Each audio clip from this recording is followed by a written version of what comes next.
ఇదే నా first video డివోషనల్గా start చేద్దామని చెప్పేసి ద్వారకా తిరుమలకి వెళ్ళాము. సో ఈ ద్వారకా తిరుమల వ్లాగ్తో మొదలు పెడుతున్నాను. నన్ను సపోర్ట్ చేస్తారని అనుకుంటున్నా. మా ఛానల్ పేరు my life style and vlogs. So please subscribe, like and share. నా ఛానల్లో వ్లాగ్స్ నేను ఎక్కడెక్కడికి వెళ్తున్నా ఆ వ్లాగ్స్ తీసి మీకు పోస్ట్ చేస్తూ ఉంటాను. అండ్ ఆల్సో నా లైఫ్ స్టైల్, ఇంకా kitchen hacks, arts and crafts ఇలాంటివన్నీ మీకు పరిచయం చేయడానికి ట్రై చేస్తూ ఉంటాను. టైలరింగ్ కూడా మీకు స్టిచ్చింగ్ వర్క్స్, కటింగ్ ఇవన్నీ మీకు చూపిస్తాను. సో మీరు కూడా ట్రై చేయొచ్చు. సో మమ్మల్ని సపోర్ట్ చేస్తారని అనుకుంటున్నాను.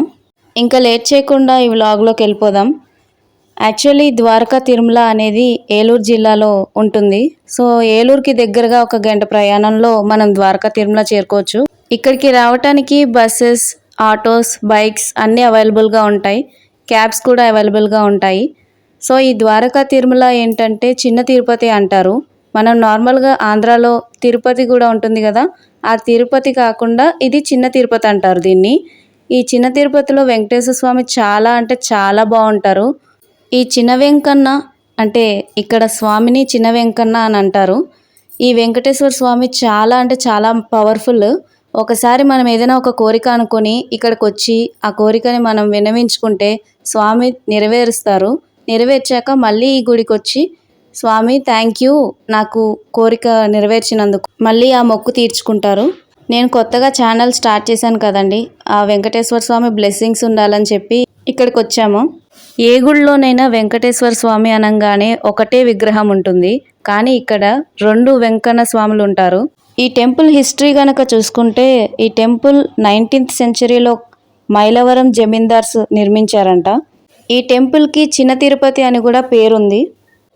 పెద్ద తిరుపతి వెళ్ళలేని వాళ్ళు చిన్న తిరుపతి అంటే ఈ ద్వారకా తిరుమలకి వచ్చి దర్శనం చేసుకుంటే మంచిదని కూడా అంటారు. మరి అది నిజమో కాదో తెలియదండి. ఈ టెంపుల్లో వెంకటేశ్వర స్వామి ఎలా ఉంటారో మీకు లాస్ట్లో ఫోటో పెడతాను. సో తప్పకుండా మిస్ అవ్వకుండా చూసేయండి. ఫస్ట్ టెంపుల్కి రాగానే పీస్ఫుల్గా ఎంతో ప్రశాంతంగా ఉన్నట్టుగా ఉంటుంది. అండ్ ఇది లోపలికి వెళ్తూ ఉండగా ఆర్ట్స్ చాలా అంటే చాలా బాగుంటాయి. దశావతారాలు నిర్మించారు ఒక్కొక్క పిల్లర్కి. అది సూపర్గా ఉంటుంది ఒక్కొక్కటిగా చూసుకుంటూ వెళ్తూ ఉంటే.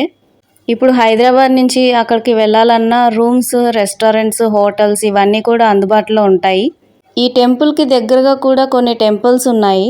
సో అవి కూడా చూడాలి. మరి ఈ టెంపుల్లో కెమెరాస్ కానీ ఫొటోస్ కానీ అలౌ చేయరు. మరి మీరు ఎలా తీశారు అంటే ఇదంతా బయట అండి.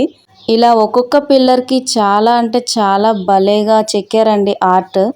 ఇదిగోండి ఇదే గోపురం, తూర్పు గోపురం అంటారు దీన్ని. ఈ గోపురం లోపలికి వెళ్తే మనం స్వామివారిని, అమ్మవారిని దర్శనం చేసుకోవచ్చు. ఇక్కడ కూడా తలనీలాలు ఇస్తారు.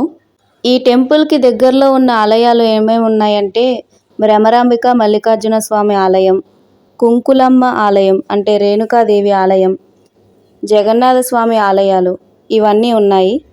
సంతాన వేణుగోపాల స్వామి కూడా ఉంది ఆలయం. ఇక్కడ క్యాబ్స్లో వచ్చాం కదా మేము కూడా. సో వాళ్ళని అడిగాము ఇక్కడ నియర్ బై టెంపుల్స్ కూడా ఏమైనా ఉన్నాయా అని అంటే ఉన్నాయండి అని చెప్పేసి ఇవి చెప్పారు. సో వీలుంటే అక్కడికి వెళ్తాము, కుదిరితే వీడియో తీసి పెడతాము బ్లాగ్స్ కింద. ఇక్కడ నిత్య అన్నదాన ట్రస్ట్ కూడా ఉందండి. భక్తులకు ఉచిత భోజనం సదుపాయం కూడా కల్పిస్తారు. ఈ temple timings 6 AM to 5:30 PM, మళ్ళీ 6:30 PM నుంచి 9 PMకి క్లోజ్ చేసేస్తారు. ఫెస్టివల్స్ కానీ ధనుర్మాసం కానీ ఇలాంటి అకేషనల్గా అయితే చాలా అంటే చాలా జనాలు వస్తారు. ఇక్కడ బ్రహ్మోత్సవాలు కూడా జరుపుతారు, చాలా బాగా జరుపుతారంట. ఈ టెంపుల్లో కోనేరు కూడా ఉంది, అక్కడ స్నానం కూడా చేయొచ్చు. సో మీరు కూడా ఎప్పుడైనా టూరిస్ట్ ప్లేసెస్లో వెళ్ళాలి అని అనుకుంటే ద్వారకా తిరుమల కూడా యాడ్ చేసుకోండి. సో ఈ వ్లాగ్ కనుక మీకు నచ్చినట్లయితే మమ్మల్ని సపోర్ట్ చేస్తూ రెడ్ కలర్ నుండి సబ్స్క్రైబ్ బటన్, పక్కనున్న గంట ప్రెస్ చేసి ఆల్ అని సెలెక్ట్ చేస్తే చాలు.